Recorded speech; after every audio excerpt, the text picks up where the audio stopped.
South Africa take on New Zealand tomorrow. This is happening in Lahore. And lots to talk about this game because, again, feels like deja vu. 2015, both these teams played each other. We remember that very close, nail-biting game which New Zealand won by just one run. What can we expect tomorrow? Who's going in favourites? Oh, I remember that brilliant hit by Grant Elliott in 2015. Yes. They've got a seat as well in Auckland, in Eden Park. There's a special seat which is named after him. Thinking of tomorrow, again, two sides which hunt as wolves, hunt together.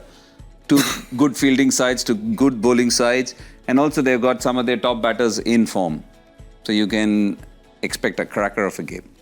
Well, they're known, I won't use a C word for South Africa, but both these teams keep going to the semi-finals, but they have really never converted into big wins.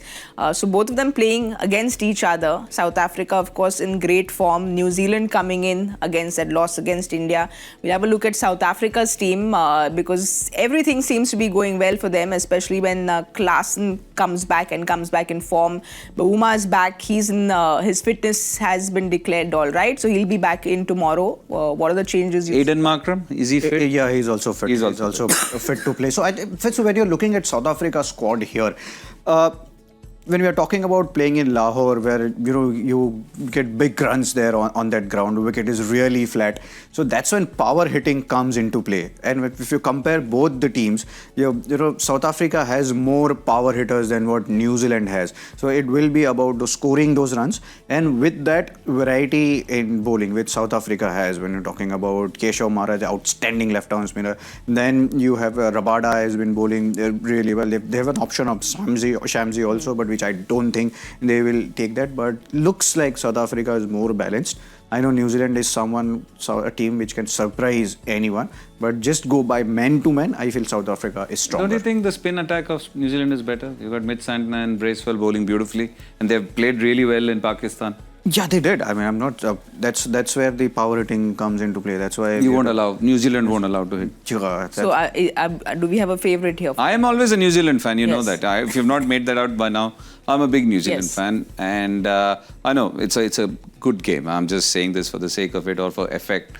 But two sides which will field well, which will got a good bowling lineup, albeit different, and then good batters, very different batters, but good batters who are capable of putting on scores. So it will be about, again, the same tags which come into play, who can hold their nerve in crunch situations, who can take you out of those crunch situations.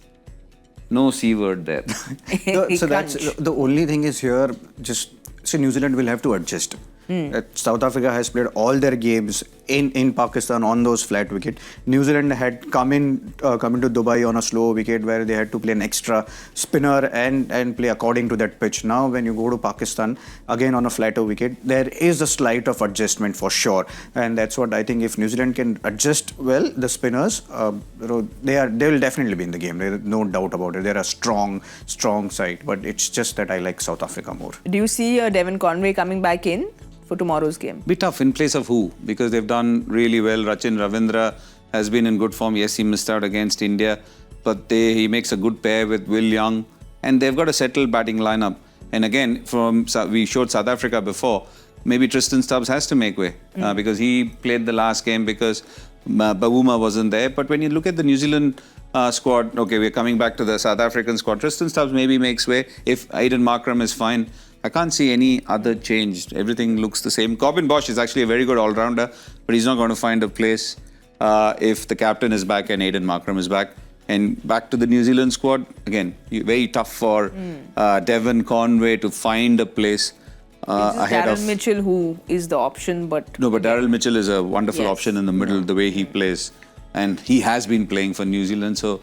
It's a tough call, but that's the way it goes. That's the way the cookie crumbles. But what I really liked about this is... New Zealand team? No, what about this, that you kept producer busy. We talked about South Africa, then New Zealand, South Africa, New Zealand. That's why he kept switching the teams. Good. It's good. He's awake. It's good that they're listening. At 10 o'clock, he's awake. No, but someone who's got it, who's been on point, not Parthiv, but Murali Kartik. He was on point when he said Steve Smith will be the player to watch out for in the India-Australia clash. Who your And players to watch out I missed for. 2 bullseyes here today. We'll get to that. We'll okay, get to later. that. But Okay. your players to watch out for Players to tomorrow's watch out game. for tomorrow. Pressure's on because you got it right day before yesterday. I'm going with Ryan Rickleton. I think the way the New Zealanders bowl, it'll suit his style of batting. That's my gut feel. And from a New Zealand viewpoint, I can pick a bowler or I can pick a batter. It can be anybody. You can pick anybody. You can, I can pick anyone anybody. who is not even in the squad. Oh, then I'm picking Parthiv Patel for tomorrow. Because he is South Africa supporter, I'm picking him for New Zealand. I'll go with Williamson again. For you. For me, it's for South Africa, Bauma, who's making a comeback, and I thought he's captained the side brilliantly in the past 6-8 months. So to me, yes, Bauma be a player to watch out for, and for New Zealand, Rachin Ravindra. I think he's in good form. So.